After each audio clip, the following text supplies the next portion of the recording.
Bismillahirrahmanirrahim. Assalamualaikum warahmatullahi wabarakatuh. Alhamdulillahirabbil alamin wa bihi nasta'inu ala umuri din. Wassalatu wassalamu ala asrofil anbiya wal mursalin sayyidina Muhammadin wa ala alihi wa sahbihi ajmain, amma ba'du. Yang pertama-tama mari kita panjatkan puja dan puji syukur kita atas kehadirat Allah Subhanahu wa taala atas segala nikmat yang telah diberikan kepada kita.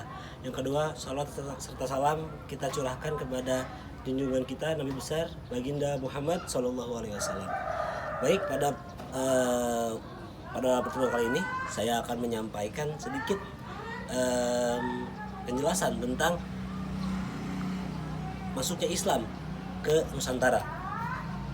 Baik, sebelum itu perkenalkan, saya Muhammad Zulfikar Azhar dari Institut Agama Islam Tazkiyah, jurusan Akuntansi Syariah, kelas Akuntansi 19F. Masuknya Islam ke Nusantara itu melalui jalur perdagangan. Sebagaimana yang kita ketahui, Indonesia sebagai negara maritim yang dimana antar pulau dan laut itu sangat berkaitan. Jadi tidak heran bahwasannya Indonesia dimasuki Islam itu pada abad awal Hijri, awal Masehi, karena Indonesia sendiri sudah menjadi jalur perdagangan dunia, di mana melalui Selat Malaka dan Samudra Pasai dan jalur-jalur perdagangan lainnya. Nah, pada masuknya Islam Indonesia ini terdapat beberapa teori. Yang pertama ada teori Arab. Teori Arab itu di mana para pedagang Arab itu sudah menjelajah negara Indonesia dengan tadi berdagang melalui jalur perdagangan, yaitu Selat Malaka dan Samudra Pasai. Nah, di mana bangsa Arab ini menjadi pedagang yang menyebarkan menjualkan barang-barang yang dijualkan ke penduduk di Indonesia dan sekaligus mendakwahi orang-orang yang ada di pasar tersebut. Yang kedua ada teori Cina.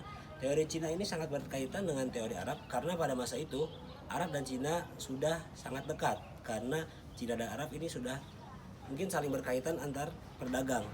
Jadi teori Cina ini beriringan masuknya dengan bangsa Arab. Gitu. Selanjutnya ada teori Persia. Teori Persia ini dibuktikan bahwa adanya perasapan bahasa Persia yang diaplikasikan di Indonesia. Seperti kata abdas yang digunakan yang diartikan pada bahasa Sunda itu arti berhudu.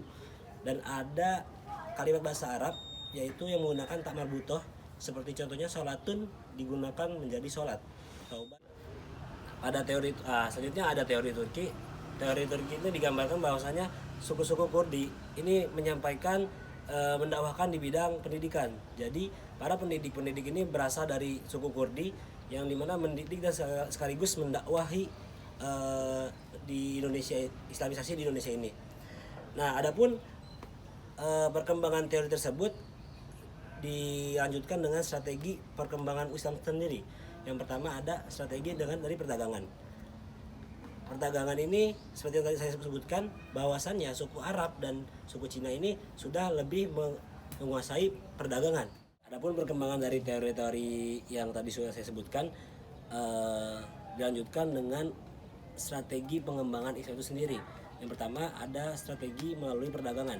Nah, seperti yang tadi saya sampaikan, bahwasannya bangsa Arab dan bangsa Cina ini beriringan untuk di bidang perdagangan. Jadi tidak heran bahwasannya strategi perdagangan ini strategi yang paling memberitahukan kepada kita bahwasanya Islam masuk melalui perdagangan, karena dalam perdagangan ini terjadi transaksi antar sesama manusia, terjadinya timbal balik yang dimana saling bertukar pikiran atau bertukar transaksi.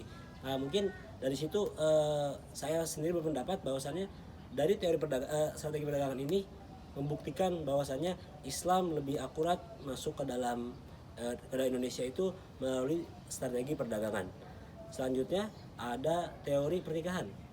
Nah, dari sebenarnya ini ada keterkaitan antara perdagangan dan pernikahan. Kenapa? Karena adanya tali saling berkenal, bertemu dan transaksi itu mungkin saling mengenal satu sama lain. Nah, disitulah terjadi proses strategi pernikahan.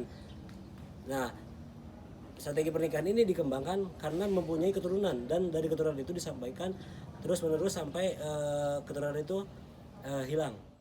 Selanjutnya ada strategi pendidikan yang mana masih berkaitan dengan strategi perdagangan pernikahan itu sekarang pendidikan. Kenapa saya sebutkan itu berkaitan? Karena adanya perdagangan pernikahan itu menimbulkan suatu yang harmonis gitu, dari transaksi saling bertukar pikiran, bertukar pengalaman, sehingga terjadi pernikahan, timbullah keturunan, di mana untuk meningkatkan kualitas keturunan itu sendiri diadakannya pendidikan. Nah, dari pendidikan itu sendiri Islam berkembang, dan sampai saat ini perkembangan itu masih berlanjut. Baik, mungkin itu saja yang bisa saya sampaikan penjelasan singkat. Apabila banyak kekurangan atau kesalahan kata, mohon dimaafkan. Yang benar hanya dari Allah Subhanahu wa taala, yang salah hanya dari saya sendiri. Sekian, saya Muhammad Zulfikar Ansar, izin pamit.